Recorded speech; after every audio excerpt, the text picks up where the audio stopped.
Hi everyone, स्वागत है आप सबका फिर से एक नई वीडियो पर। आइए देखते हैं दोस्तों, मैथ से संबंधित कुछ महत्वपूर्ण क्वेश्चन जो कि हर कॉम्पिटेटिव एग्जाम में पूछा जाता है। वीडियो पसंद आएगा दोस्तों के साथ शेयर कीजिएगा, लाइक कीजिएगा। चैनल पर दोस्तों नए हैं, चैनल को भी सब्सक्राइब आपसे हाथ जोड़ करके निवेदन है, जरूर कीजिएगा। आइए देखते हैं पहला क्वेश्चन। यदि दो संख्याओं का योग 25 और अंतर 3 है तो बड़ी संख्या और छोटी संख्या है। बड़ी संख्या और छोटी संख्या जब भी ऐसा क्वेश्चन पूछे तो आपको क्या करना है, बड़ी संख्या लिखना है। बड़ी संख्या इस तरह से लिखिए, बड़ी संख्या। बड़ी संख्या बराबर क्या होगा, तो दो योग और अंतर को जोड़ लीजिए, यानी कि 25 प्लस 3 कर लीजिए और इसको 2 से भाग दे दीजिए। 25 3 कितना होगा, तो 28 होगा दोस्तों। और जब 2 से भाग देंगे तो ये कितनी बार में कटेगा, 14 आ जाएगा। तो बड़ी संख्या मिल गया। अब हमको निकालना है छोटी संख्या। तो छोटी संख्या के लिए क्या करना है आपको, छोटी संख्या की कंडीशन में आपको जो योग है और अंतर है उन दोनों को माइनस कर लेना है। तो 25 माइनस 3 कर लेंगे और 2 से भाग दे देना है।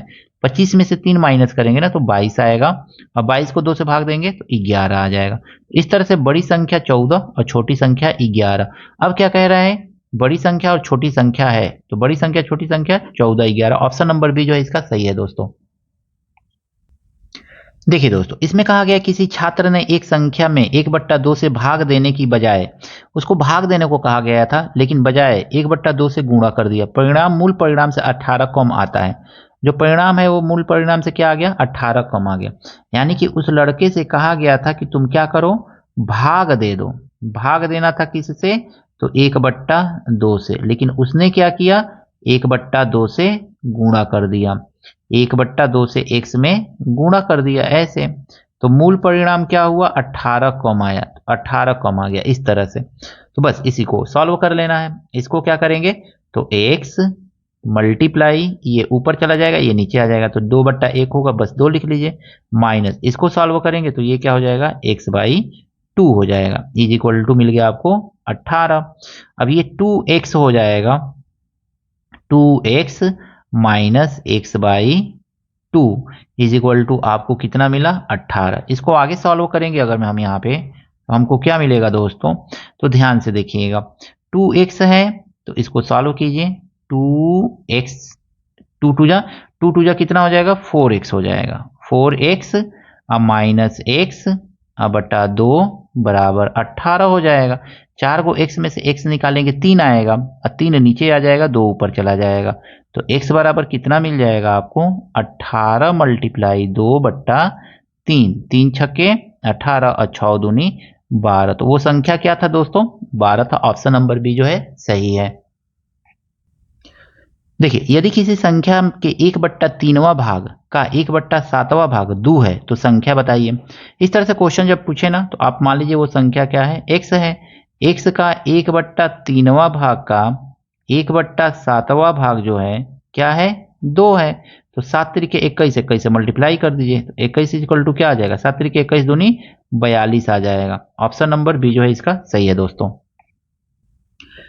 यदि समीकरण के दोनों मूल समान हो तो इतना में a का मान है।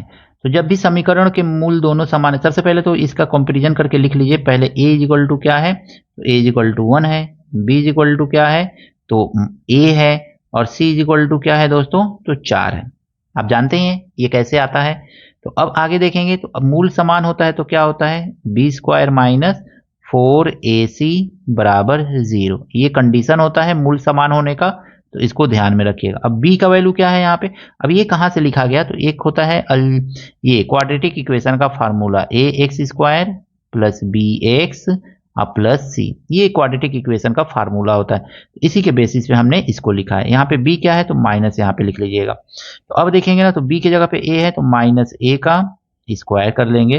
अब माइनस 4, a का वैल्यू क्या है दोस्तों, तो a का वैल्यू है 1, तो मल्टीप्लाई 1 और मल्टीप्लाई सी का वैल्यू भी क्या है, तो 4 इज इक्वल टू 0। ए का स्क्वायर करेंगे तो हमको a² मिलेगा, और 4 चौको 16 को आगे लेके चले जाएंगे तो ये 16 मिल जाएगा। तो a इज इक्वल टू आपको क्या मिल जाएगा दोस्तों, तो ध्यान से देखिएगा, a इज इक्वल टू आपको मिलेगा 16 का रूट। यानी कि 16 का रूट निकालेंगे तो प्लस माइनस 4 आएगा। क्योंकि ऑप्शन में प्लस 4 दिया है तो ऑप्शन नंबर सी जो है इसका सही होगा। देखिए दोस्तों, सतत 5 सम संख्या का योग a 410 है। तो 410 सतत 5 संख्या का सम है ना, तो 5 से इसको भाग दे दीजिए, कुछ मत कीजिए। 5 से भाग देंगे तो 5 × 40 और 5 दूनी 10, यानी बीच वाली संख्या हमको क्या मिल गई 82। अब 82 के इधर कौन सा दूसरा संख्या मिलेगा सम, तो 80। 80 के इधर कौन मिलेगा, तो 78 मिलेगा। तो ये सबसे छोटी संख्या हो गई। अब देखेंगे इसके आगे चलेंगे तो 82 के बाद मिलेगा 84 और 84 के आगे मिलेगा 86। दो दो जोड़ करके लिख लेंगे। 5 से भाग देंगे तो बीच वाली संख्या मिलेगी। अब बीच वाली संख्या के इधर दो दो माइनस करके 2 प्राप्त कर लेंगे, दो दो प्लस करके आगे वाली 2 संख्या प्राप्त कर लेंगे। तो इस तरह से हमको कितना मिल गया 78 × 86, सॉरी 78 छोटी संख्या, बड़ी संख्या 86। अब कह रहे हैं अंतिम संख्या, प्रथम संख्या और अंतिम, ये प्रथम है और अंतिम है, इसका गुणनफल कर रहा है तो गुणा कर लीजिए। 78 × 86 गुणा कैसे करेंगे, तो देखिए गुणा करने का यहाँ पे ट्रिक हम लोग देखेंगे। तो 78 × 86, देखिए 2 अंकों का गुणा एक ही लाइन में कैसे करेंगे, ध्यान से समझिएगा।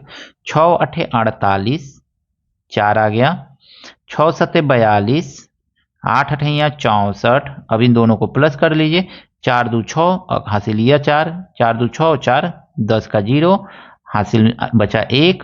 अब देखिए कितना है 6 4 10, 10 1 11, 11 को हो जाएगा ये। अब देखिए 8 7 56, 56 और 11 कितना होगा 56 57 67 हो जाएगा। तो 6708, यानी कि प्रथम और अंतिम संख्या का गुणनफल कितना होगा 6708। ऑप्शन नंबर ए जो है सही है दोस्तों। पांचों क्वेश्चन कैसा लगा दोस्तों जरूर कमेंट करके बताइएगा। अगर मैं वीडियो अच्छा लगा है दोस्तों के साथ शेयर कीजिएगा, लाइक कीजिएगा। चैनल पर दोस्तों नए चैनल को भी सब्सक्राइब जरूर कीजिएगा। हाथ जोड़ करके आपसे निवेदन है। अगर नेक्स्ट वीडियो में इसी तरह के कुछ नए प्रश्नों के साथ। Thank you, best of luck.